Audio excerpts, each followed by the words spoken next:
WHO resmi mencabut darurat kesehatan global COVID-19. Bagaimana langkah penyesuaian pemerintah Indonesia? Kita berbincang dengan juru bicara Kementerian Kesehatan Muhammad Syahril serta mantan Direktur Penyakit Menular WHO di Asia Tenggara yang juga Direktur Pasca Sarjana Universitas Yarsi Chandra Yoga Aditama. Selamat malam Bapak-Bapak. Selamat malam. Selamat malam, semoga sehat selalu. Saya ke Pak Syahril. Jadi setelah WHO mencabut darurat kesehatan global COVID-19, langkah pemerintah selanjutnya seperti apa, Pak? Ya, terima kasih. Sama dengan pada saat pengumuman atau declare dari WHO darurat COVID yang awal di Januari 2020 diikuti oleh Indonesia ya, kedaruratan juga di Indonesia. Sama dengan ini, begitu dicabut oleh WHO, tentu saja kita juga akan mencabut kedaruratan di tingkat nasional. Nah, tentu saja kedaruratan di tingkat nasional ini karena Kepres 12 tahun 2020 oleh Presiden, tentu saja berbagai pertimbangan dan kajian dari berbagai pihak akan kita rekomendasikan ke Bapak Presiden, dan untuk waktunya ya kita bersabar, mudah-mudahan tidak terlalu lama seperti halnya disampaikan oleh Bapak Menko PMK tadi ya. Tapi untuk range waktunya begitu ada gambaran atau tidak, Pak? Saya tidak bisa memberikan informasi ini karena ini memang tetap menunggu keputusan dari pemerintah ya. Kalau Pak Chandra melihat apakah memang kondisinya saat ini sudah seharusnya dicabut kondisi darurat kesehatan COVID-19? Jadi kalau kita tadi ikuti statement bahasa Inggrisnya ya dari Dirjen WHO, sebenarnya ada dua istilah. Yang satu namanya Public Health Emergency of International Concern atau kesehatan darurat kesehatan global. Itu dinyatakan sebagai Public Health Emergency of International Concern pada 30 Januari 2020. Ya. Tetapi pernyataan pandemi itu baru keluar pada bulan 11 Maret 2020. Ya. Sekarang yang dinyatakan berarti oleh Dirjen Tedros tadi adalah yang PHEC ini, Public Health Emergency of International Concern. Dia tidak menyebut secara jelas bahwa pandeminya berhenti. Hal ini agak berbeda dengan situasi yang lalu ya. Jadi sebelum pandemi COVID ini ada pandemi H1N1. Ya. Kalau pandemi H1N1, Dirjen WHO sudah mengatakan dengan sangat tegas pada 10 Agustus 2010 bahwa sekarang kita sudah masuk pasca pandemi. Jadi ini situasinya agak sedikit berbeda. Saya berpikir mungkin ada 3 kemungkinan yang paling tidak berbeda. Mungkin sesudah ini, sesudah dinyatakan bahwa public health emergency berhenti, mungkin dalam beberapa waktu lagi akan menyatakan juga pandemi berhenti. Itu analisa pertama. Tapi ada analisa kedua, karena situasinya masih fluktuatif seperti ini begitu ya, masih ada varian baru tadi dibilang, maka WHO masih agak ragu-ragu mengatakan pandemi berhenti. Yang sudah berani katakan adalah kedaruratan kesehatan globalnya berhenti. Itu poin kedua. Tapi yang lebih penting adalah poin ketiga, Pak Bisa.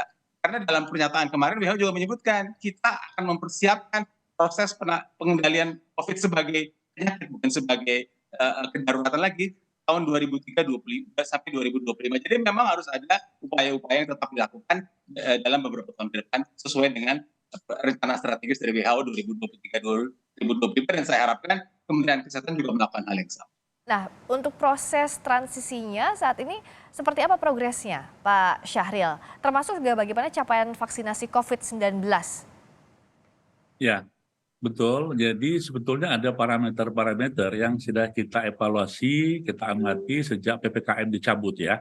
Mulai dari jumlah konfirmasi kasusnya, kematian, kemudian yang dirawat, serta positivity rate. Jadi alhamdulillah semua itu memang dalam terkendali, artinya dari level 1 persyaratan yang dilakukan oleh WHO. Kita juga sudah melakukan konsultasi ke WHO langsung. Kebetulan saya juga ikut pada saat itu. Ada 3 yang diingatkan oleh WHO. Yang pertama adalah dipastikan sistem surveillance di Indonesia itu baik, khususnya juga mendeteksi dari subvarian baru. Yang kedua, sistem kesehatan ya, baik infrastruktur terutama siap. Dan alhamdulillah saya kira kita sudah punya pengalaman yang baik ya, bagaimana menghadapi COVID dari tingkat bawah sampai ke atas. Bahkan saat ini pun rumah sakit sudah siap apabila terjadi peningkatan kasus, apabila terjadi lonjakan kasus di kemudian hari. Nah, yang ketiga, syarat yang diminta oleh WHO adalah vaksinasi ya. Tentu saja vaksinasi ini adalah bagian dari upaya kita agar masyarakat mempunyai suatu kekebalan atau imunitas, bahwasanya varian baru sekalipun masyarakat akan memberikan suatu kekuatannya. Jadi 3 syarat itu dan alhamdulillah semuanya itu sudah masuk kriteria, termasuk tadi parameter yang saya sebutkan. Walaupun di akhir-akhir ini ada kenaikan ya, ada kenaikan kasus, termasuk juga ada yang kenaikan yang meninggal, tetapi tetap belum menunjukkan suatu signifikansi atau kenaikan yang mengkhawatirkan. Jadi masih dalam masa batas-batas normal atau di level 1, Mbak. Ya, tapi meskipun vaksinasi booster ini capaiannya terhitung lebih rendah dibandingkan vaksinasi ke-1 atau kedua COVID-19 begitu Pak Syahril. Apakah ini sudah jadi modal yang baik untuk transisi? Betul. Jadi yang diukur oleh WHO itu yang pertama adalah vaksin 1-2 ya. Kita sudah di atas 70% dan untuk booster 1 kita sudah mencapai sekitar 49%. Yang memang diharuskan itu juga mencapai 70%. Tapi seiring dengan parameter yang kami sebutkan tadi, ini bagian dari upaya kita bahwasanya sambil kita menunggu semua upaya vaksinasi, parameter yang lain juga dapat dijadikan sebagai pertimbangan ya. Ya. Prof. Chandra, bagaimana masyarakat harus memaknai ini? Di satu sisi kan vaksinasi booster kedua ini dibandingkan dengan vaksinasi COVID pertama dan kedua itu lebih rendah jumlahnya. Terutama juga bicara soal protokol kesehatan. Sekarang sudah longgar dibandingkan saat kita masih bersiaga di status pandemi. Ya, kita mesti tahu bahwa kekebalan itu bisa terjadi karena kekebalan natural, alamiah juga bisa terjadi karena vaksinasi. Tentu saja saya mengharapkan agar vaksinasi ini dapat terus diteruskan begitu ya, terutama booster yang kedua. Tapi tadi juga sudah disebutkan oleh Dirjen WHO sebenarnya bahwa pernyataan akhir status darurat COVID-19 sama sekali tidak berarti penyakitnya hilang. Virusnya masih ada, pasiennya masih akan ada, yang meninggal juga masih akan ada. Hanya saja jumlahnya terkendali.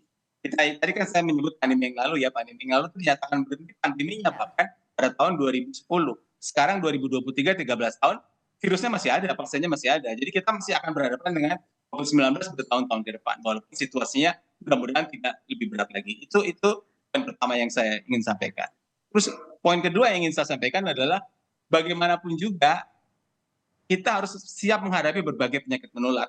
Bisa COVID, bisa demam berdarah. Jadi upaya pengendalian penyakit menular itu harus terus tetap tinggi dijalankan. Karena itu perilaku hidup bersih dan sehat yang sebenarnya pertanyaan Mbak Friska harus kita jaga. Tentu saja ya untuk mencegah COVID-19, untuk mencegah diare, untuk mencegah demam berdarah, gigitan nyamuk dan sebagainya. Jadi upaya-upaya perilaku hidup bersih dan sehat harus terus kita galakan. Karena sekali lagi pernyataan status mengakhiri status darurat global sama sekali tidak berarti bahwa COVID itu tidak ada. COVID masih ada bersama kita seperti contoh pandemi yang lalu, hanya saja jauh lebih terkendali. Dan yang terakhir, walaupun mungkin masih lama begitu ya, kita pernah 2010 ada pandemi, 2020 ada pandemi. Kita akan ada pandemi lagi. Kita tidak tahu waktunya kapan, kita tidak tahu penyakit apa. Tapi sudah pasti akan ada pandemi lagi. Mudah-mudahan tidak 10 tahunan lebih lama lagi begitu. Tapi baguslah dari sekarang kita melakukan upaya maksimal agar kalau toh ada pandemi lagi, ada persiapan sehingga pandemi tidak seberat sekarang ini dan kita bisa cegah kasus-kasus yang tidak diperlukan.